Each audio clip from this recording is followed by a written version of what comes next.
হাজারো ব্যথা বেদনার পরে ফিরে আসনি তুমি আপন ঘরে। দিনের আলো তুমি ছড়িয়ে দিতে চলে গেলে মদিনায় মক্কা ছেড়ে। হে রাসূল তোমাকে ভুলি আমি কেমন করে। হে রাসূল তোমাকে ভুলি আমি কেমন করে। খেয়ে না খেয়ে দিন প্রচারের কাজে নিজেকে দিয়েছ বিলিয়ে। তায়েফের কাফেরেরা চিনল না এ আলো, দুষ্ট ছেলেদের পিছু দিল লেলিয়ে। দেয় নাই? খেয়ে না খেয়ে দিন প্রচারের কাজে নিজেকে দিয়েছ বিলিয়ে। তায়েফের কাফেরেরা চিনল না এ আলো, দুষ্ট ছেলেদের পিছু দিল লেলিয়ে। পাথরের আঘাতে ক্ষত বিক্ষত হয়ে সারা শরীর থেকে রক্ত পড়ে। হে রাসূল তোমাকে ভুলি আমি কেমন করে। হে রাসূল তোমাকে ভুলি আমি কেমন করে। হেরার গুহায় তোমারি ধ্যান, আসমান থেকে নামে আল কোরআন। হেরার গুহায় তোমারি ধ্যান, আসমান থেকে নামে আল কোরআন।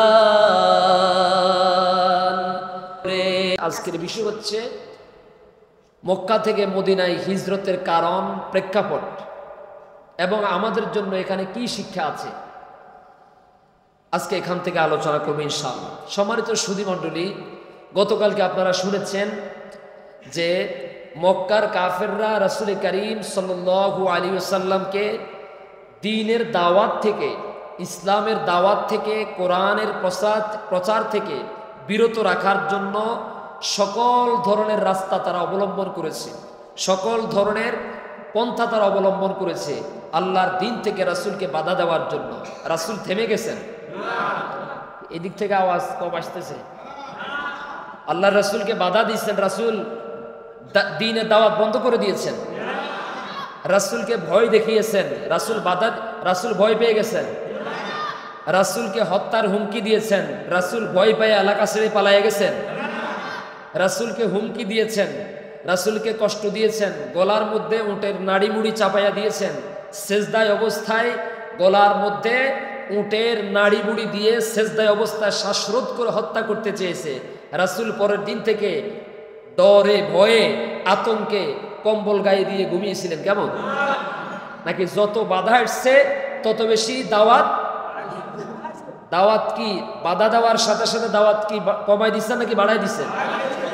দাওয়াত কমানোর সুযোগ তো নাই, কারণ আল্লাহ তো তাকে দাওয়াত কমানোর জন্য, ঘুমিয়ে থাকার জন্য, পালিয়ে দেওয়ার জন্য পাঠান না। আল্লাহ তাকে পাঠিয়েছেন দাওয়াত দেওয়ার জন্য, দ্বীনের সম্প্রসার করার জন্য, প্রচার করার জন্য। ঠিক কিনা বলেন? যেমন ধরেন, ইয়া আইয়ুহাল মুজাম্মিলু কুমিল লাইলা ইল্লা কলিলা।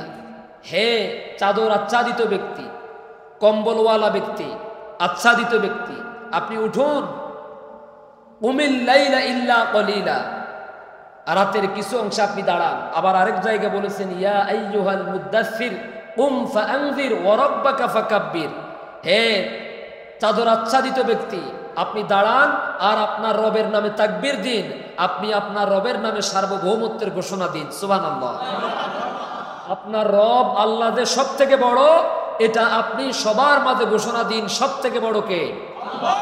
আল্লাহ সুবহানাহু ওয়া তাআলা। রাসূলকে যত বাধা দিয়েছেন, রাসূল তার দাওয়াতকে আরো সম্প্রসারিত করার জন্য, আরো বেগবান করার জন্য চেষ্টা করেছেন, কাজ করেছেন। যখন মক্কার সমস্ত কাফেররা ব্যর্থ হয়ে গেছে, যত রাস্তা আছে, হাদিদেরকে গতকালকে তো বললাম, হাদিদের তাবুতে গিয়ে বলেছে মোহাম্মদ পাগল, এর কাছে যেও না, কি বলে সেটাও শোনো না।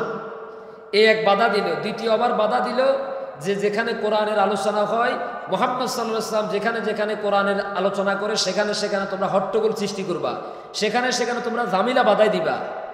সব বাধা তারা, সব কিছু তারা অতিক্রম করলো। দেখলো যে যেখানে আমরা বাধা দিই সেখানে ইসলামের গণজোয়ার, যেখানে বাধা দিই সেখানে গণজোয়ার। কারণ ইসলাম তো আল্লাহ সুবহানাহু ওয়া তাআলা প্রদত্ত, আল্লাহ প্রদত্ত, আল্লাহর প্রশংসিত, আল্লাহর অনুগ্রহকৃত, আল্লাহর পছন্দকৃত একটি জীবন ব্যবস্থার নাম, ঠিক কিনা বলেন?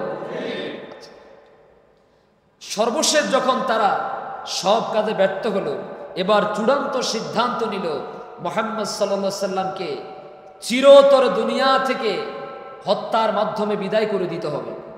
মক্কার ওই যে গতকাল যে কাফেরদের কথা বলেছিলাম, এই সমস্ত কাফেরদের মধ্যে ওরা টোটালি ছিল মোট ৮ জন। কয়জন? ৮ জন। এই ৮ জন কাফেরের মধ্যে একজনের নাম হচ্ছে আবু জাহাল ইবনে হিশাম, এরপরে জুবাইর ইবনে মুতঈম, শাইবা ইবনে রবিয়া, উতবা ইবনে রবিয়া, এরপরে নজর ইবনে হারিস, আবুল বুখতারি ইবনে হিশাম, নবীহ ইবনে নজ্জাহ, অষ্টম নম্বর হচ্ছে উমাইয়া ইবনে খলফ। এই ৮ জনে মিলে তাড়াতাড়ি জরুরি মিটিং ডাকলো, দারুন নদওয়ার অধিবেশন, অর্থাৎ মক্কার যেই সংসদ অধিবেশন, এই সংসদে তারা অধিবেশন ডাকলো জরুরিভাবে যে সব ধরনের বাধা দেওয়ার জন্য সব রাস্তা অবলম্বন করলাম, কিন্তু কোনোটাই তো কাজে আমরা পৌঁছতে পারলাম, সফল হতে পারলাম না। আসো এখন এই মুহূর্তে জরুরি মিটিং ডাকছি, যেভাবে ইসলামের গণজোয়ার, যেভাবে ইসলামের দাওয়াত চতুর্দিকে প্রসারিত হচ্ছে, এইভাবে যদি আর ২-১ মাস মোহাম্মদকে আমরা সুযোগ দেই, তাহলে মক্কাতে আর কোনো মুশরিক, আর কোনো কাফের থাকবে না। সব তো মুহাম্মদ সাল্লাল্লাহু আলাইহি সাল্লামের নেতৃত্বে ইসলামের সুশীতল ছায়াতলে চলে আসবে। সুতরাং ক্ষমতা আমাদের হাতছাড়া হয়ে গেলে তো সর্বনাশ। অতএব আসো আগামীকাল সকাল 10টায় জরুরি বৈঠকের আহ্বান জানালাম। এই বৈঠকে কাফেররা যখন বৈঠকে বসলো, ইবলিস বিশাল জুব্বা পরিধান করে একেবারে বড় বুজুর্গের ভেষ ধরে তাদের দরজার সামনে এসে দাঁড়ালো। ওরা জিজ্ঞেস করলো, আপনি কে? আপনাকে তো মক্কাতে কখনো দেখি নাই। ইবলিস তার পরিচয় দিয়ে বলল, আমি হচ্ছি আরবের এক গ্রাম্য এলাকা থেকে আগত, আমি সেখানেই ইবাদত বন্দেগী করি। আসলেই শয়তান তো মিথ্যা কথা ছাড়া, শয়তানের অভ্যাস হচ্ছে মিথ্যা কথা বলা। এই শয়তান কি আমাদের বন্ধু নাকি শত্রু? শয়তানের সাথে আমাদের শত্রুতাটা শুরু হয়েছে আমাদের বাবা আদম আর আমাদের মা হাওয়া আলাইহিস সালাম থেকে শুরু করে, ঠিক কিনা বলে? ওখান থেকে, অর্থাৎ আমাদের বাবাকে সৃষ্টির কথা যখন আল্লাহ ফেরেশতাদেরকে জানালেন, তখন থেকে শয়তান আমাদের বিরোধিতা করা শুরু করে দিয়েছে। এখন এই শয়তান বলল, তোমরা তো মুহাম্মদ সাল্লাল্লাহু আলাইহি সাল্লামকে হত্যা করার জন্য আজকে পরামর্শের আহ্বান করেছো, তো আমি এসেছি তোমাদেরকে কিছু পরামর্শ দেওয়ার জন্য। আমিও তোমাদেরটা শুনবো, তোমরাও আমার কথা শুনবে, হয়তো আমার কোনো পরামর্শ তোমাদের কাজে লাগতে পারে। কাফেররা চিন্তা করলো, পোশাকে আশাকে সব মিলে তো দেখছি আমাদের চাইতে অনেক ভালো ভালো দেখা যাচ্ছে, সুতরাং সবচাইতে বড় চেয়ারটা আবু জেহেল, তার চেয়ারটা ইবলিসকে ছেড়ে দিল। এবার তারা পরামর্শে উপনীত হলো। ১ নম্বরে আবুল আসওয়াদ বলল, 10 নম্বর ব্যক্তি যিনি আবুল আসওয়াদ বলল, আমরা মুহাম্মদ সাল্লাল্লাহু আলাইহি সাল্লামকে এ দাওয়াত থেকে বিরত রাখতে হলে আমরা তাকে এলাকা থেকে বাইর করে দিই, এক জায়গায় নির্বাসনও পাঠাই দিই, তাহলে আমরা শান্তিতে থাকতে পারবো, আর আমাদের ধর্মের বিরুদ্ধাচরণ হবে না, আর কেউ নতুন করে মুসলমান হতে পারবে না। ওই ইবলিস মানুষ সুরতে যে এসেছে, সে বলল, তোমার এই প্রস্তাব আসলে গ্রহণযোগ্য নয়, গ্রহণ করার মতো না। তার কারণ হচ্ছে, মুহাম্মদকে যদি তোমরা এলাকা থেকে বাইর করে দাও, তাহলে কিন্তু যেই সমস্ত মানুষগুলো তার গোত্রের, তার বংশের, এরা ক্ষিপ্ত হবে। এই ক্ষিপ্ত হওয়ার পরে যদি বিপ্লব শুরু করে দেয়, আন্দোলন শুরু করে দেয়, তাহলে হিতে বিপরীত হতে পারে। অতএব তোমার এই পরামর্শ সমর্থনযোগ্য না, এটা মেনে নেওয়া যায় না। 2 নম্বরে আরেকজন বলল, আবুল বুখতারি ইবনে হিশাম বলল, তাহলে আমরা একটা কাজ করি, যেই কোনো এক জায়গায় একটা ঘর বানিয়ে মুহাম্মদ সাল্লাল্লাহু আলাইহি সাল্লামের হাতে পায়ের মধ্যে শিকল লাগাইয়া সেখানে তারে বেঁধে রাখবো, আর দেখবো ওই ঘরের মধ্যে যেন কেউ যেতে না পারে, এমনকি তাকে খাওয়াত না দিয়ে, পানি না দিয়ে তিল তিল করে তাকে দুনিয়া থেকে আমরা বিদায় করে দেব। সে ক্ষুধার যন্ত্রণা ছটফট করতে করতে গড়াগড়ি করে করে মারা যাবে, আমরা তাকে খাবার দেব না। আমার ভাইয়েরা, আমি যখন সিরাতের এই ইতিহাসটা পড়ছিলাম তখন আমার মনটা চাচ্ছে যেন উড়াল দিয়ে মদিনায় গিয়ে রাসূল কারীম সাল্লাল্লাহু আলাইহি সাল্লামের কাছে গিয়ে জড়ায়া ধরে বলি, রাসূল, এই দ্বীনের জন্য, ইসলামের জন্য এত কষ্ট আপনি করেছেন, যদি আপনি সেই কষ্ট স্বীকার না করতেন আমি হয়তো মুসলমান হওয়ার সৌভাগ্য অর্জন করতে পারতাম না। ঠিক কিনা বলে? আমরা যারা আজকে নিজেদেরকে মুসলমান দাবি করি, যদি রাসূল এই কষ্ট স্বীকার না করতেন, কাফেরদের কথার সাথে সাথে তিনিও যদি ওদের সাথে মিলে যেতেন, তাহলে আমরা কি মুসলমান হতে পারতাম? আমরা কি ঈমানের মতো এই বিরাট নিয়ামত উপভোগ করতে পারতাম? পারতাম না। এখন ইবলিস বলছে, না, যদি তোমরা তাকে এভাবে মারো তাহলে কিন্তু আব্দে মান্নাফ গোত্রের আব্দুল মুত্তালিবের বংশধররা তোমাদেরকে ছাড়বে না, তারা তোমাদের কাছ থেকে হত্যার বদলা নিবে, মক্কাতে একটা রক্তপাত ঘটবে, অশান্তি সৃষ্টি হবে, গৃহযুদ্ধ শুরু হবে, সুতরাং তোমরা এইভাবে তাকে মারতে পারবে না। সর্বশেষ আবু জাহাল, দুষ্কৃতিকারী, সব থেকে নিকৃষ্ট মানসিকতার সম্পন্ন যে ব্যক্তিটা আমার রাসূলকে সব থেকে বেশি কষ্ট দিয়েছে, সে বলল, মক্কার প্রত্যেকটা গোত্র থেকে একেবারে দুঃসাহসী, অস্ত্র পরিচালনায় দক্ষ এবং তলোয়ারি পরিচালনা করার মতো এমন 7 গোত্র থেকে আমরা 7টা যুবককে বাছাই করি, টাকা দিয়ে, বেশি অঙ্কে টাকা দিয়ে আমরা মুহাম্মদকে মারার জন্য তাদেরকে ভাড়া করব। একটা নির্দিষ্ট দিনে মক্কার চত্বরে তাকে মারা হবে।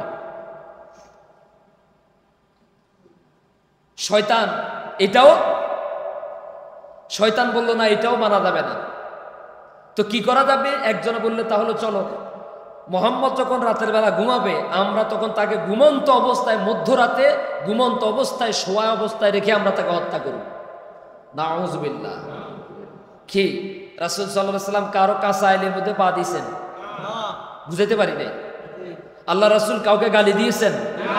জীবনে কাউকে আঘাত করেছেন? একটা পৃথিবীর কোন নাস্তিক, কোন মুরতাদ, কোন কাফেরও বলতে পারবে না রাসূল সাল্লাল্লাহু আলাইহি ওয়াসাল্লাম স্বেচ্ছায় বিনা কারণে কোনো মানুষের গায়ে একটা টোকা দিয়েছেন, কাউকে কথা দিয়ে কষ্ট দিয়েছেন, এমন কোন নজির আছে? না। আমার বন্ধুগণ, হযরতে জিবরিল আলাইহিস সালামকে পাঠিয়ে দিলেন নবীজির কাছে। ইয়া রাসূলুল্লাহি সাল্লাল্লাহু আলাইহি ওয়াসাল্লাম, সবেমাত্র এইমাত্র কেবলমাত্র মক্কার সংসদ অধিবেশনে সমস্ত কাফের নেতৃবৃন্দ আপনাকে মারার জন্য সকল ধরনের প্রস্তুতি সম্পন্ন করে ফেলেছে। ওরা আপনাকে মারার জন্য সব আয়োজন সম্পন্ন করেছে। কিভাবে মারবে, কোন পদ্ধতিতে, কোন কায়দায়, কোন নিয়মে মারবে, সেটাও তারা সিদ্ধান্ত নিয়ে ফেলেছে। হুজুর, আপনি আজকে রাতের বেলা আপনার ঘরের মধ্যে, আপনার বিছানার মধ্যে ঘুমাবেন না।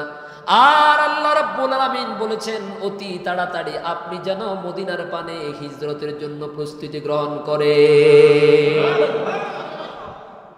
সকাল 10টায় মক্কার সংসদ অধিবেশনে কাফেররা এই নিকৃষ্ট আইন বাস্তবায়ন করল,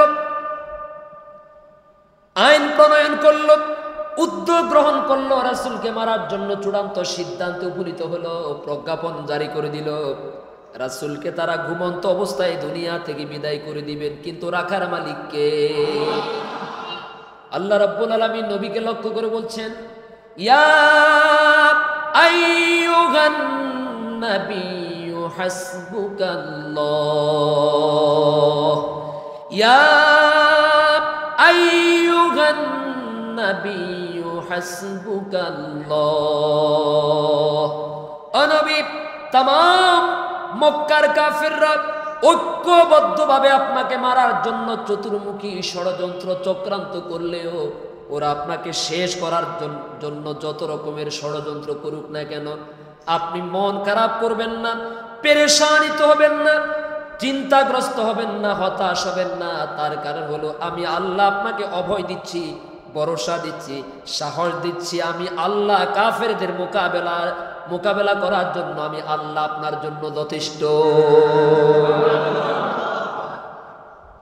সাহস দিলেন কে? আল্লাহ। ইয়া নাবিয়্যু হাসবুকাল্লাহ ইয়া আইয়ুহান নাবিয়্যু হাসবুকাল্লাহ। ও নবী, আমি আল্লাহ রাব্বুল আলামিন আপনার জন্য যথেষ্ট। যেরকম সুবহানাল্লাহ। এজন্য নোয়াখালীতে একটা কথা আছে, রাখে আল্লাহ মারে কে? মারে আল্লাহ। আমাদের জন্য একটা শিক্ষা হলো যে আল্লাহ রাব্বুল আলামিন নবীজি সাল্লাল্লাহু আলাইহি সাল্লামকে হেফাজত করেছেন। মক্কার জমিনে সমস্ত কাফেররা রাসূলের বিরুদ্ধে, নবীজির বিরুদ্ধে কাজ করছে, আর আল্লাহ রাব্বুল আলামিন উপর থেকে নবীজির জন্য সাহায্যের হাতটা বাড়ায়া দিয়ে রাসূলকে সহযোগিতা করছে। এজন্য এখান থেকে শিক্ষা হলো মুমিন কখনো হতাশ হয় না। সাহায্যের জন্য ডানের বামের সামনে পিছনের দরজা বন্ধ হয়ে গেল, শুধু অন্ধকার অন্ধকার দেখা যায়, মরুভূমি দেখা যায়। ঠিক বান্দারে কঠিন মুহূর্তে, কঠিন সময়ে আল্লাহ রাব্বুল আলামিন বান্দার জন্য উপর থেকে সাহায্যের হাতটা বাড়াইয়া দেয়। আমাদের একজন মালিক আছেন। আমি সব সময় কথাটা বলার চেষ্টা করি, আমরা হতাশ নই, আমরা চিন্তিত নই। তার কারণ হল আমাদের একজন রব আছেন, আমাদের একজন মালিক আছেন, আমাদের একজন পালনকর্তা আছেন, আমাদের একজন জীবনদাতা আছেন, রিজিক দাতা আছেন। না না, আপনি কথা মনে করার কোনো সুযোগ নাই যে আপনার কোনো অভিভাবক নাই, আপনার কোনো মালিক নাই, আপনি এমনিতে দুনিয়াতে এসেছেন আবার এমনিতে দুনিয়া থেকে চলে যাবেন। বিষয়টা এমন না। আপনাকে একজন দুনিয়াতে পাঠিয়েছেন, তার নাম কি? আল্লাহ। একজন আপনাকে দুনিয়াতে পাঠিয়েছেন, সৃষ্টি করেছেন অদৃশ্যভাবে, তিনি আল্লাহ রাব্বুল আলামিন আপনার জন্য রিজিকের ব্যবস্থাও করেন। ঠিক কিনা বলেন? সে আল্লাহ রাব্বুল আলামিন, তিনি হচ্ছেন আপনার প্রতিপালক, তিনি হচ্ছেন আপনার মালিক। আপনি মালিক ছাড়া চাকর না, আপনি মালিক ছাড়া গোলাম না, আপনি মালিক ছাড়া বান্দা না। আপনার একজন মালিক আছেন, সেই মালিকের নাম হলো আল্লাহ। বিপদে পড়লেই আল্লাহকে নাকি আব্বাকে? আমি বুঝাতে পারি নাই। বিপদে পড়লে খাজাকে ডাকবেন নাকি আল্লাহকে ডাকবেন? কোন মাজারে গিয়ে সেজদা দেওয়া যাবে? এই কপাল আর এই নাক, এটার অনেক দাম আছে। ঠিক কিনা বলেন? এই মাথার ভিতরে এমন এমন ইঞ্জিন আছে। আল্লাহ রাব্বুল আলামিন প্রত্যেকটা বান্দাকে, প্রত্যেকটি বান্দিকে অত্যন্ত মূল্যবান করে, দামি করে সৃষ্টি করেছেন। শুধুমাত্র তার মাথার ভিতরে যে যন্ত্রাংশগুলো আছে, এটার দাম হলো 6,500 কোটি টাকা। শুধু এটার কথা বললাম। প্রিয় ভাইরা আমার, অতএব আল্লাহ প্রদত্ত এই মেশিনটা, আল্লাহ প্রদত্ত এই দামি যন্ত্রটার কত দাম, কত মূল্য, ইমানদাররা ছাড়া অন্যরা কেউ বুঝবে না। যারা ইমানদার সেই জন্য তারা যিনি দিয়েছেন তারে সেজদা করে, আর যারা বুঝে না তারা তাদের খাদাকে সেজদা করে। এজন্য আল্লাহ ছাড়া কোনো বাবার দরবারে, খাদার দরবারে, গাদার দরবারে সেজদা দেওয়া হারাম। আওয়াজ কমে গেলে কেন? রোগ আছে নাকি? আল্লাহ ছাড়া কাউকে সেজদা দেওয়া জায়েজ আছে? ভালো করে বুঝার চেষ্টা করুন।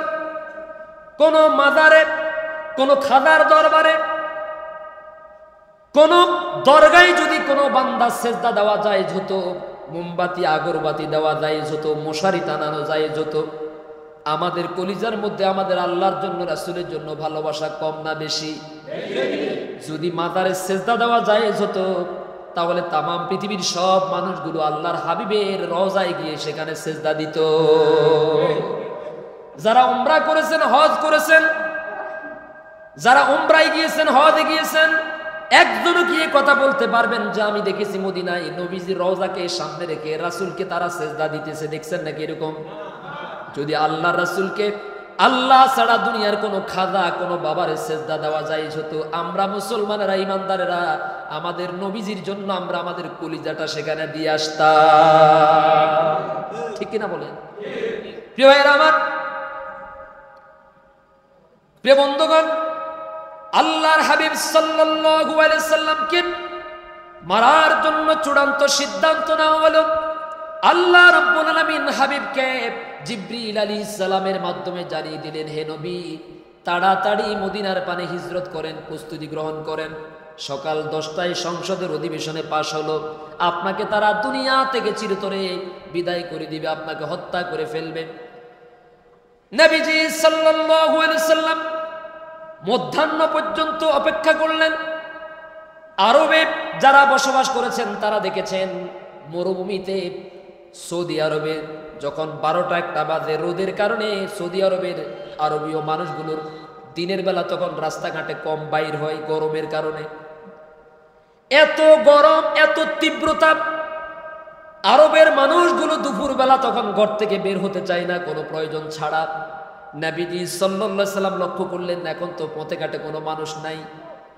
আল্লাহ রাসূল সাল্লাল্লাহু আলাইহি সাল্লাম মাথার মধ্যে একটা কাপড় দিয়া চেহারাকে ঢেকে কেউ যেন বুঝতে না পারে, কেউ যেন চিনতে না পারে, নিজের ঘর থেকে তড়িঘড়ি করে দৌড়াইয়া চলে গেলেন হযরত আবু বকর রাদিয়াল্লাহু তাআলা আনহুর বাড়িতে। হযরত আবু বকর রাদিয়াল্লাহু তাআলা আনহু নবীজি সাল্লাল্লাহু আলাইহি সাল্লামের আগমন দেখলেন। আল্লাহর হাবিব সাল্লাল্লাহু আলাইহি সাল্লাম দরজার বাইরে দাঁড়িয়ে সালাম দিলেন। বললেন, আবু বকর, আমি কি ঘরের ভিতর আসতে পারি নাকি? হযরত আবু বকর রাদিয়াল্লাহু তাআলা বললেন, হুজুর, আমার মা বাবা আপনার জন্য কোরবান হয়ে যাক, আমার জীবনটা আপনার জন্য কোরবান হয়ে যাক, ঘরে আসেন। নবীজি সাল্লাল্লাহু আলাইহি সাল্লাম হযরত আবু বকর রাদিয়াল্লাহু তাআলাকে বলেন, আবু বকর, মক্কার সংসদে কাফেররা তো এই মর্মে চূড়ান্ত সিদ্ধান্ত করে ফেলেছে তারা নাকি আমাকে চিরতরে দুনিয়া থেকে বিদায় করে দিবে, হত্যা করে ফেলবে। রে আবু বকর, এই মাত্র 1.5 থেকে 2 ঘন্টা আগে জিবরিল আলাইহিস সালাম আমার কাছে এসে বলেছেন আমি যেন তাড়াতাড়ি আল্লাহর নির্দেশে মক্কা থেকে মদিনায় হিজরত করি। হযরত আবু বকর রাদিয়াল্লাহু তাআলা একটু আবেগপ্রবণ হয়ে গেলেন, চোখের থেকে পানি ছেড়ে দিয়ে বললেন, ইয়া রাসূলুল্লাহ, ওগো আল্লাহর রাসূল, আপনি কি একা একা হিজরত করবেন? আমি কি আপনার সাথে যেতে পারবো না? নবীজি সাল্লাল্লাহু আলাইহি সাল্লাম বলেন, আবু বকর, আল্লাহ রাব্বুল আলামিন আমার সাথে তোমাকে হিজরতের সঙ্গী হিসাবে ঘোষণা দিয়েছে।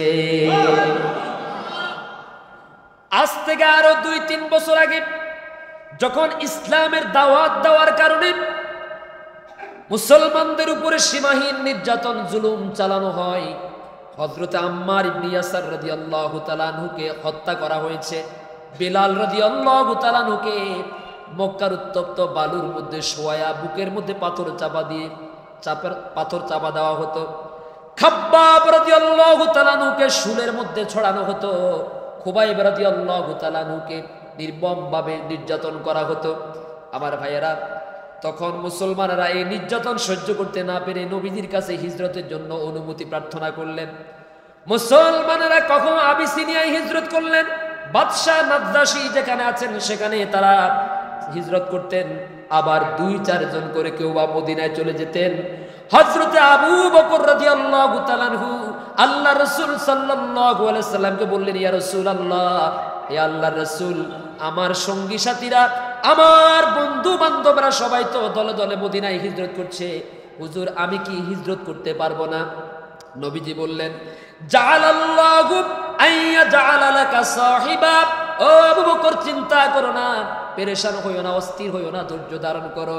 ওরা তো সবাই যার যার মতো করে হিজরত করছে, আর যেদিন তুমি মদিনায় হিজরত করবে তোমার হিজরতের সঙ্গী হিসাবে আল্লাহ রাব্বুল আলামিন সর্বোত্তম বন্ধু রেখে দিয়েছে। আবার ভাইয়েরা, হযরতে আবু বকর রাদিয়াল্লাহু তাআলা আনহুকে নবীজি বললেন, তুমি সন্ধ্যার পরে রাতের বেলায় প্রস্তুত থাকবে, আমি তোমার ঘর থেকে এখান থেকে আমি হিজরত করব, তুমি প্রস্তুত থাকবে। আমার ভাইয়েরা, হযরতে রাসূল চলে গেলেন, বাড়িতে চলে গেলেন। এদিকে দিনের আলো শেষ, দিন গড়িয়ে সূর্যাস্ত দেওয়ার সাথে সাথে যখন সন্ধ্যা ঘনিয়ে এলো, ওইদিকে কাফেররাও আস্তে আস্তে করে প্রস্তুতি নিল কখন মধ্যরাত হবে। আর নবী করিম সাল্লাল্লাহু আলাইহি সাল্লামের ঘরের মধ্যে তখন হযরত আলী রাদিয়াল্লাহু তাআলা আনহু ছিলেন। আল্লাহর রাসূল হিজরতের প্রস্তুতি নিচ্ছেন। মক্কার কাফেরদের আমানতগুলো, অনেকের আমানত ছিল রাসূলের কাছে জমা ছিল, কারো জমিনের দলিল, কারো টাকা পয়সা, কারো স্বর্ণ অলংকার। একটু বুঝার চেষ্টা করেন, আজ আমরা বিশ্বনবীর উম্মত দাবি করি, আমরা মুসলমান, একজন আরেকজনের আমানত নষ্ট করি, একজন আরেকজনের হক খাই ফেলাই দিই, ঠিক কিনা বলেন? একজন ব্যক্তি দুর্বল, এই ব্যক্তি আইনি লড়াই করার জন্য, এই ব্যক্তির লাঠিয়াল বাহিনী নাই, এজন্য তার নিজের মালিকানা জমিন আরেকজন জোর জবরদস্তি করে অন্যায়ভাবে তার নিজের নামে লিখে নেয়। এরকম ডাকাইত আছে না? জানে এই জমিনের মালিক স্যার অথবা এই জমিনের মালিক হুজুর, তো এখন নিল কি জন্য? নিল এই জন্য উনি দুর্বল, উনি শিক্ষিত মানুষ, উনি একজন মসজিদের ইমাম, উনার পক্ষে লাঠিয়াল বাহিনী নাই, এজন্য উনার জমিনকে 6-9 বুঝ দিয়া ভূমি অফিসে ওই হারামজাদাদেরকে ঘুষ ঘাস দিয়া মোটা অঙ্কে টাকা দিয়া হুজুরের জমিন, দুর্বল মানুষের জমিন, মজলুম অসহায় মানুষের জমিন তারা নিজের নামে লিখে নেয়। এরকম ঘটনা সহ্যবরে একটা দুইটা না, হাজার হাজার আছে। আল্লাহর কসম, হাজার হাজার আছে। আছে না নাই? আমার বন্ধুগণ, এদেরকে তো কবর রাখার সময় বলা হবে বিসমিল্লাহ ওয়া আলা মিল্লাতি রাসূলিল্লাহ, তাকে বলা হবে না? কথা কন না কেন? চোর হোক, ডাকাত হোক, গুন্ডা হোক, পান্ডা হোক, মাস্তান হোক, সাদাবাজ হোক, কবর রাখার সময় কি বলে? আজকের পর থেকে এটা আর বলবেন না। এই দোয়াটা পড়ার আগে 7 বার চিন্তা করবেন এই দোয়ার উপযুক্ত কিনা। যদি কারো জমি দখল করি না হয়ে থাকে আপনি জানেন, তাহলে রাখবেন বিসমিল্লাহ ওয়া আলা মিল্লাতে জালেম, ঠিক কিনা বলেন? বিসমিল্লাহ ওয়া আলা মিল্লাতে জমি দখলকারী, ভাই বোনের সম্পদ নষ্টকারী, এলাকার মানুষকে কষ্টদানকারী, বিসমিল্লাহ ওয়া আলা মিল্লাতে খেয়ানতকারী, তাহলে কিন্তু উপযুক্ত হবে। আপনি মুসলমান, আপনার কাছে কেউ টাকা জমা রাখলো, আমানত রাখলো, আপনি এটাকে আমানত মনে না করে নিজের মনে করে খাওয়া শুরু করে দিয়েছেন। এবার ওই ব্যক্তি যখন নির্দিষ্ট সময় আপনার কাছ থেকে টাকাটা চাইতে আসলো, আপনি এমন ব্যবহার করলেন, এমন দুর্ব্যবহার করলেন, মনে হচ্ছে যেন ওই লোকটা আপনার কাছে ভিক্ষা চাইতে এসেছে। বিষয়টা এমন নাকি? হ্যাঁ, রাত 3টার পরে মেয়ে হসপিটালে, বউ হসপিটালে, প্রতিবেশীর কাছে কিছু টাকা আছে, গিয়ে বলল ভাই আপনার পায়ে ধরে বলছি 1 সপ্তাহ পরে আপনার টাকা দিয়ে দিব, আমার বউটা হসপিটাল আছে, মেয়েটা হসপিটাল আছে, 10,000 টাকা দেন, আমি আপনারে দিয়ে দিব। 1 সপ্তাহ শেষ, 1 মাস শেষ, 1 বছর শেষ, 10 বছর শেষ, এমনকি জুতার তলা ক্ষয় হয়ে গেছে, টাকা পরিশোধ করতে পারে না। এরকম লোক কিন্তু সুবর্ণচরে নাই যে আছে। কিসের উম্মত দাবি করেন আপনি? আপনি তো ডাকাত, আপনি খেয়ানতকারী, আপনি জালেম। জান্নাত এত সোজা না যে বাইতুল মুকাররমের খতিবকে দিয়ে জানাজা পড়াইলে, হুজুর বড় হুজুর দিয়ে জানাজা পড়াইলে আল্লাহ আপনারা মাফ করে দিবে, বিষয়টা এমন না। বাইতুল মুকাররমের বড় হুজুরের আমলের তো বেহাল দশা, ঠিক কিনা বলে? উনি নিজে, ওনার আমলের কারণে উনি নিজে পালাই গেছে, আপনার অবস্থা কি? যাই নাই? আল্লাহর নবী রাহমাতুল লিল আলামিন আল আমিন উপাধি দিয়েছেন। এই যে আল আমিন শব্দটা নবীজিকে উপাধি দিয়েছেন, এই আল আমিন শব্দটা কি মক্কার কাফেররা দিয়েছে নাকি আল্লাহ দিয়েছেন? মক্কার কাফেররা দিছে। কারা দিছে? রাসূল আল আমিন, সর্বাধিক বিশ্বস্ত। এই সার্টিফিকেট, এই লকব, এই উপাধি কি আল্লাহ দিয়েছেন নাকি মক্কার কাফেররা দিছে? 40টা বছর পর্যন্ত তাদের সামনে বড় হলো, তাদের সামনে লালিত পালিত হলো। মুহাম্মদ সাল্লাল্লাহু আলাইহি সাল্লামের দিন এবং রাতের কোন চরিত্র গোপন নাই, সব তাদের সামনে প্রকাশ্য, ঠিক কিনা বলেন? রাসূলের বিশ্বস্ততা, আমানতদারিতার কারণে, বিশ্বস্ততার কারণে মক্কার সব মানুষগুলো আমার হাবিব সাল্লাল্লাহু আলাইহি সাল্লামকে আল আমিন উপাধি দিয়েছে। এটা জানার পরেও সেই সমস্ত মানুষগুলো তাদের আমানত জমা রাখলো রাসূলের কাছে।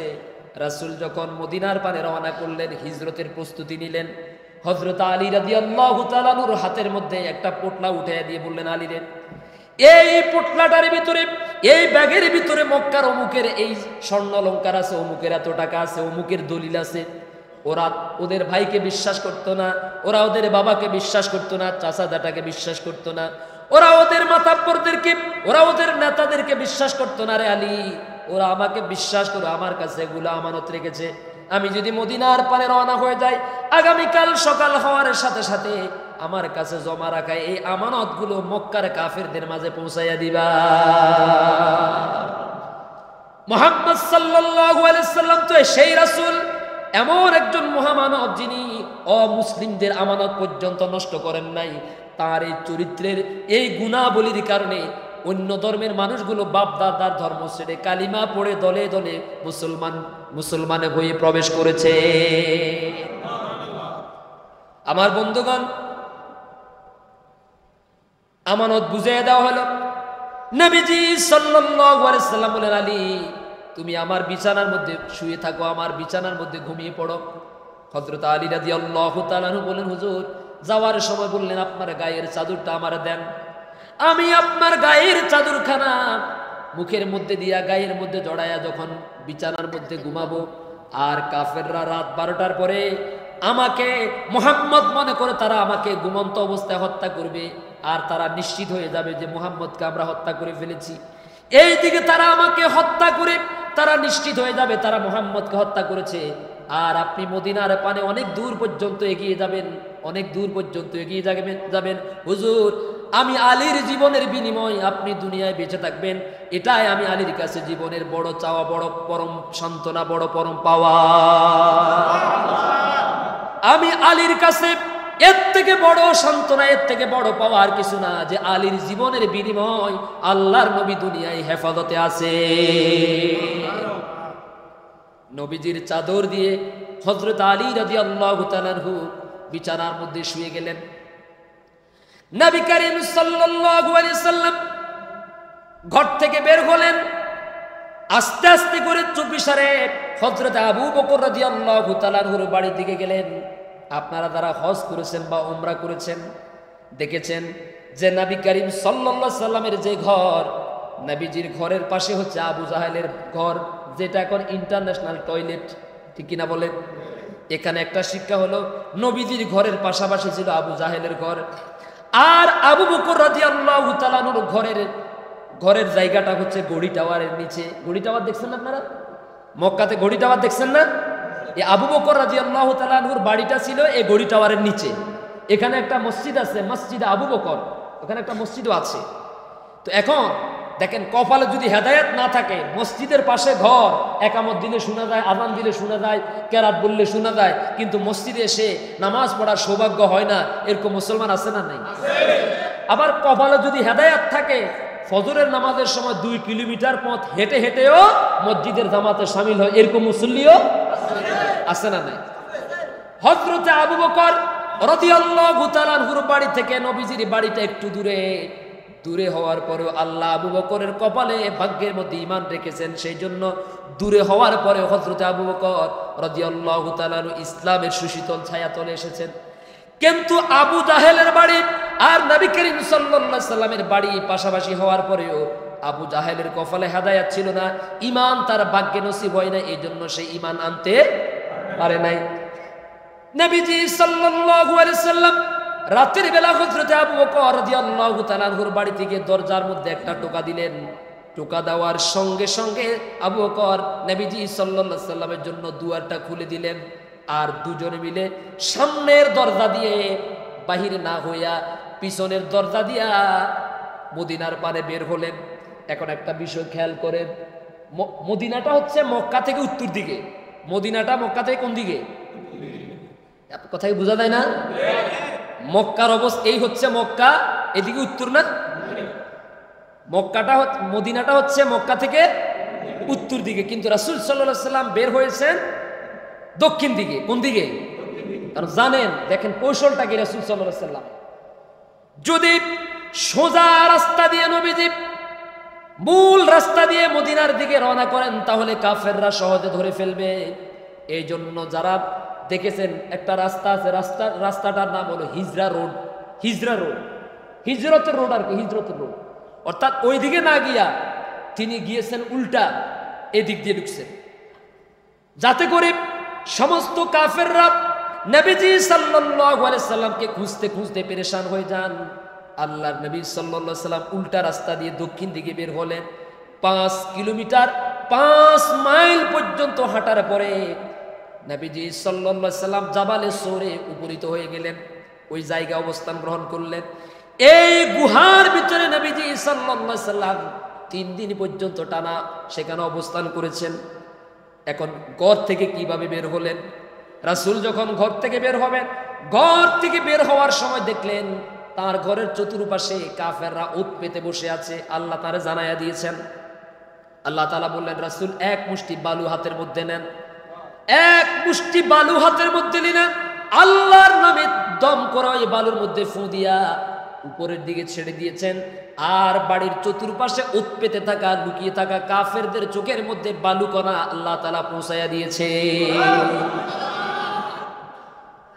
ওমা রমাইতা ওমা রমাইতা ইয রমাইতা ওয়ালাকিন্নাল্লাহা রমা। ও নবী, আপনি যখন এই বালু কণাগুলোকে উপরের দিকে নিক্ষেপ করেছেন, ধুলাগুলোকে উপরের দিকে ছেড়ে দিয়েছেন, আপনি তো শুধু ছেড়ে দিয়েছেন, কিন্তু আপনার বাড়ির চতুর্পাশে ওত পেতে থাকা ওই জালিমদের চোখের মধ্যে বালু কণাগুলো পৌঁছে দেওয়ার দায়িত্ব আমি আল্লাহর কুদরত বহন করেছে। ওদের প্রত্যেকের চোখের মধ্যে বালুগুলো পৌঁছে গেল, ধুলাগুলো পৌঁছে গেল। আর তখন তারা চোখ কসলাচ্ছে, তাদের চোখ জ্বলতেছে, তারা চোখ কসলাইতেছে। নবীজি সাল্লাল্লাহু আলাইহি সাল্লাম তখন তাদের সামনে দিয়ে বেরিয়ে গেলেন। বের হওয়ার সময় আল্লাহর কোরআনের সূরা ইয়াসিনের একটা আয়াত তেলাওয়াত করতে করতে বেরিয়ে গেছেন। সে আয়াতটা হলো এই, নবীজি কাফেরদের সামনে দিয়া যখন ঘর থেকে বের হলেন, আল্লাহর হাবিব তেলাওয়াত করতে লাগলেন, ওয়াজআলনা মিন বাইনি আইদিহিম সাদ্দা ওয়া মিন খালফিহিম সাদ্দা ওয়া মিন খালফিহিম সাদ্দান ফাআগশাইনাহুম ফাহুম লা ইউবসিরুন। জোরে বলুন আল্লাহু আকবার। ওয়াজআলনা মিন বাইনি আইদিহিম সাদ্দা ওয়া মিন খালফিহিম সাদ্দা ফাআগশাইনাহুম ফাহুম লা ইউবসিরুন। আল্লাহর নবীজি এই আয়াত তেলাওয়াত করতে করতে বেরিয়ে যাচ্ছেন। যে আয়াতের অর্থ হচ্ছে এই, আল্লাহ তাআলা বললেন, হে রাসূল, আল্লাহ রাব্বুল আলামিন বললেন, আমি ওদের সামনে, ওই জালিমদের সামনে, কাফিরদের সামনে প্রাচীর তৈরি করে দিয়েছি, আবরণ দাঁড় করা দিয়েছি, পর্দা দাঁড় করে দিয়েছি। শুধু সামনে পর্দা দেই নাই, পিছনে আমি আল্লাহ তাআলা পর্দা তৈরি করে দিয়েছি। তারা শুধু সামনের দিক থেকে আপনাকে দেখতে পাবে না তা না, বরং পিছনের দিক থেকে তাকাইলে যেন তারা আপনাকে দেখতে না পায়। আমি আল্লাহ রাব্বুল আলামিন সেই জন্য দেয়াল স্থাপন করে দিয়েছি।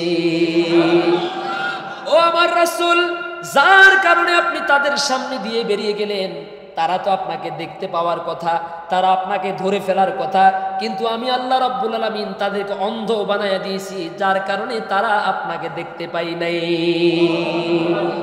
ওই যে আল্লাহ বলেছেন, ইয়া আইয়ুহান নাবিয়্যু হাসবুকাল্লাহ। ও নবী, কাফেররা যত পরিকল্পনা করুক, কাফেররা যতই চক্রান্ত করুক, ষড়যন্ত্র করুক না কেন, আমি আল্লাহ রাব্বুল আলামিন তাদের উপরে আপনার জন্য যথেষ্ট। হাতে নাতে ফলাফল আছে না নাই? আছে না নাই? আজকে কিন্তু রাসূলের সর্বশেষ দিন মক্কাতে। ওরা রাসূলকে হত্যা করে ফেলবে, সিদ্ধান্ত ফাইনাল, কিন্তু বাঁচাইলেন কে? আল্লাহ। কিভাবে বাঁচাইলেন? কুদরতটা কি দেখছেন? কুদরতটা কি? সে আল্লাহ এখনো আছেন না নাই? জোরে বলে আছেন না নাই? তাহলে আমি আপনি হতাশ কেন?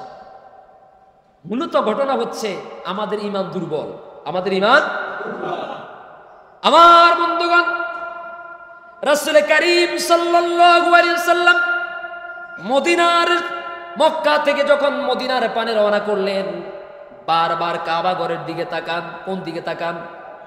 বারবার কাবা ঘরের দিকে তাকান, আর আফসোস করে বলতেছেন, হায়রে কাবা, ও আমার প্রাণের কাবা, হৃদয়ের কাবা, ও আমার জন্মভূমি, ও আমার মাতৃভূমি, যেই মাতৃভূমিতে, যেই জমিনের মধ্যে আমি 1 বছর নয়, 2 বছর নয়, টানা 40টা বছর পর্যন্ত 40 বছর পরে আরো 13 বছর, প্রায় 53 বছর পর্যন্ত যেই মক্কার মধ্যে লালিত পালিত হয়েছি আল্লাহর দ্বীনের দাওয়াত দেওয়ার কারণে, ও কাবা তোমার মালিকের দাওয়াত দেওয়ার কারণে, মালিকের দিকে আহ্বান করার কারণে তোমার এই ও মক্কা, তোমার নিষ্ঠুর সন্তানরা আমাকে মক্কায় থাকতে দিল না, আমাকে মারার জন্য সর্বশেষ তারাই ঘৃণ্য ষড়যন্ত্র পর্যন্ত করল রে মক্কা। ও আমার প্রাণের মক্কা, ও আমার প্রাণের কাবা, ও আমার মক্কারে, আমার মনে চায় আমি যেন সারা জীবন তোর আঙ্গিনার মধ্যে, তোর কোলের মধ্যে লালন পালন করে জীবনটা কাটাইয়া দে। ভাইরা আমার, রাসূল করিম সাল্লাল্লাহু আলাইহি সাল্লাম চললেন, জাবালে সৌরে পৌঁছে গেলেন, সাথে আছেন হযরত আবু বকর রাদিয়াল্লাহু তাআলা আনহু।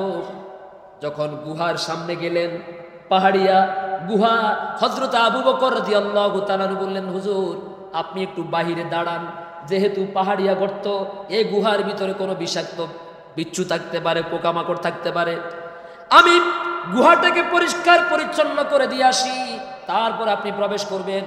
হযরত আবু বকর রাদিয়াল্লাহু তাআলা আনহু গুহার ভিতরে প্রবেশ করলেন, আর গুহার ভিতরে কিছু গর্ত ছিল, সবগুলোকে নিজের তহবন্ধকে ছিঁড়ে ছিঁড়ে ওই গর্তের মুখগুলো বন্ধ করে দিলেন।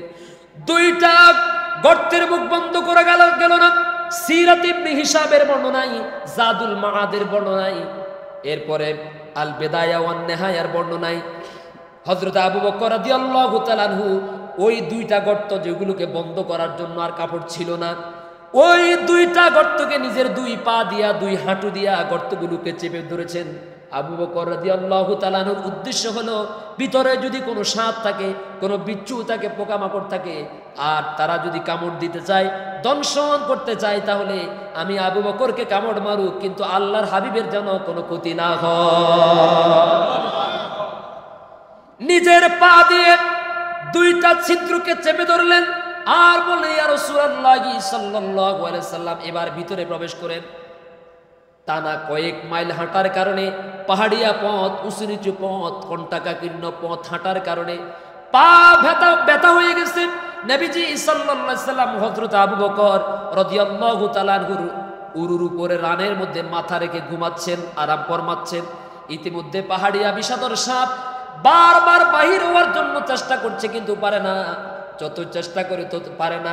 শেষ পর্যন্ত আবু বকর রাদিয়াল্লাহু তাআলা আনহুর পায়ের মধ্যে কামড় মেরেছে।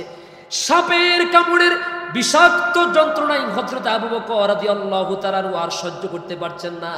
চোখ থেকে যখন হযরত আবু বকর রাদিয়াল্লাহু তাআলা আনহুর চোখ থেকে গড়িয়ে পড়া 1 ফোঁটা পানি যখন নবীজির চেহারার মধ্যে পড়েছে, আল্লাহ নবীর চেহারার মধ্যে পড়ার সঙ্গে সঙ্গে নবীজির ঘুম ভেঙে গেল, তন্দ্রা ছুটে গেল। নবী জিজ্ঞেস করলেন, আবু বকর রে, ও আবু বকর, তোমার চোখের মধ্যে পানি কেন রে? আবু বকর কান্দো কেন? বাড়ির কথা মনে পড়ছে নাকি? হযরতে আবু বকর রাদিয়াল্লাহু তাআলা বললেন, ইয়া রাসূলুল্লাহ সাল্লাল্লাহু আলাইহি সাল্লাম, আমার মা বাবা আপনার জন্য উৎসর্গ হয়ে যাক, আল্লাহর কসম করে বলি, ওই দিন থেকে আমি আবু বকরের কাছে, যেই দিন আপনার উপরে ঈমান এনেছি, আপনার উপরে হাতে হাত রেখে কালিমা পড়ে ইসলাম গ্রহণ করেছি, আল্লাহর কসম করে বলি, ওই দিন থেকে আমি আবু বকরের জীবনের চাইতে, আবু বকরের পিতামাতার চাইতে, আবু বকরের সম্পদের চাইতে, আবু বকরের সন্তানদের চাইতে আপনি মুহাম্মদ সাল্লাল্লাহু আলাইহি সাল্লামের ভালোবাসা সবচাইতে বেশি। এই জন্য নবীজি সাল্লাল্লাহু আলাইহি ওয়াসাল্লাম বলেছেন, লা ইউমিনু আহাদুকুম হাত্তা আকুনা আহাব্বা ইলাইহি মিন ওয়ালিদিহি ওয়া ওয়ালাদিহি ওয়ান নাসি আজমাইন। তোমাদের মধ্যে ততক্ষণ পর্যন্ত কোনো ব্যক্তি ইমানদার হতে পারবে না, মুমিন হতে পারবে না, যতক্ষণ পর্যন্ত তার নিজের জীবনের চাইতে, তার সন্তানদের চাইতে, তার পিতামাতার চাইতে, তার দলের চাইতে, তাম দুনিয়ার সমস্ত মানুষদের চাইতে যতক্ষণ পর্যন্ত আমি নবীকে বেশি ভালো না বাসবে, ততক্ষণ পর্যন্ত ইমানদার হওয়া যাবে না। আমার ভাইয়েরা, তাম দুনিয়ার সমস্ত মানুষের সারা জীবনের আমলগুলোকে যদি এক পাল্লায় রাখা হয়, আর হযরতে আবু বকর রাদিয়াল্লাহু তাআলা আনহুর আমলের এক রাতের আমলকে যদি এক পাল্লা রাখা হয়, আল্লাহর কাছে তাম দুনিয়ার সমস্ত মানুষের আমলের চাইতে আবু বকরের এক রাতের আমলের মর্যাদা অনেক গুণে বেশি। কোন এক রজনীতে হযরত আয়েশা সিদ্দিকা রাদিয়াল্লাহু তাআলা আনহা চাঁদনি রাতে ঘরের বাইরে এসে আকাশের দিকে তাকিয়ে আছেন, এক মনে এক ধ্যানে তাকিয়ে আছেন। পিছন থেকে নবী করিম সাল্লাল্লাহু আলাইহি সাল্লাম এসে বলছেন, আয়েশা, আকাশের তারকাগুলো বোধহয় তুমি গোনার চেষ্টা করতেছো, আকাশের তারকাগুলো গোনার চেষ্টা করছো। ও আয়েশা শোনো, আমার সাহাবায়ে কেরামদের মধ্যে এমন একজন সাহাবী আছেন, আকাশের তারকাগুলো গুনে গুনে শেষ করা সম্ভব হবে, কিন্তু আমার সাহাবীর আমলকে গণনা করে শেষ করা সম্ভব নয়। আম্মা জান আয়েশা রাদিয়াল্লাহু তাআলা আনহা হেসে দিলেন, মনে মনে আনন্দিত হলেন, আর বললেন, হুজুর আমি জানি ওইটা আমার আব্বা ছাড়া আর কেউ না। রাসূল বললেন, না, তিনি তোমার আব্বা না, তিনি হচ্ছেন আমার ওমর। জোরে কন্যা সুবহানাল্লাহ। এই কথা বলার পরে হযরত আয়েশা রাদিয়াল্লাহু তাআলা আনহার মনটা খারাপ হয়ে গেল। আমার আব্বার চাইতে ওমরের দাম এত বেশি। আল্লাহর নবী যে বুঝতে পারলেন তার বাবার পক্ষে না বলার কারণে, ওমরের কথা বলার কারণে আয়েশার মনটা খারাপ হয়ে গেছে। মন খারাপ বুঝতে পেরে নবীজি বলেন, আয়েশা, মন খারাপ করো কেন আয়েশা? ওমর রাদিয়াল্লাহু তাআলা আনহুর সমস্ত পরিবারের এক মাসের, সমস্ত পরিবার পরিজনের সবার এক মাসের আমল যদি এক পাল্লা রাখা হয়, আর তোমার বাবা আবু বকর রাদিয়াল্লাহু তাআলা আনহুর এক রাত্রের আমলকে যদি এক পাল্লা রাখা হয়, ওমরের পুরা পরিবার পরিজনের এক মাসের আমলের চাইতে আল্লাহর কাছে আবু বকরের এক রাত্রের আমলের দাম অনেক বেশি। হযরত আবু বকর রাদিয়াল্লাহু তাআলা আনহু নবীজি সাল্লাল্লাহু আলাইহি সাল্লামের সাথে যখন হাঁটছেন, একবার সামনে, আবার পিছনে, আবার ডানে আবার বামে, নবীজি জিজ্ঞেস করলেন, লক্ষ্য করলেন আবু বকর একবার সামনে একবার পিছনে, একবার ডানে একবার বামে। জিজ্ঞেস করলেন, আবু বকর, কেন তুমি এমনটা করছো বারবার? একবারের সামনে একবারে পিছনে, একবার ডানে আরেকবার বামে, এমনটা কেন করছো আবু বকর? হযরত আবু বকর রাদিয়াল্লাহু তাআলা আনহু জবাব দিলেন, ও আল্লাহর রাসূল, আমি যখন আপনার সামনে হাঁটি, আমি চিন্তা করি আমি যদি পুরা সময়টা আপনার সামনে হাঁটি, তাহলে পিছন থেকে হয়তো কোনো শত্রু আপনাকে আক্রমণ করতে পারে। সেই জন্য পেরেশান হয়ে আমি একবারে পিছনে চলে যাই। আবার চিন্তা করি যদি সারাক্ষণ পিছনে থাকি, তাহলে সামনের দিক থেকে কেউ হয়তো আপনাকে হামলা করবে, আক্রমণ করবে।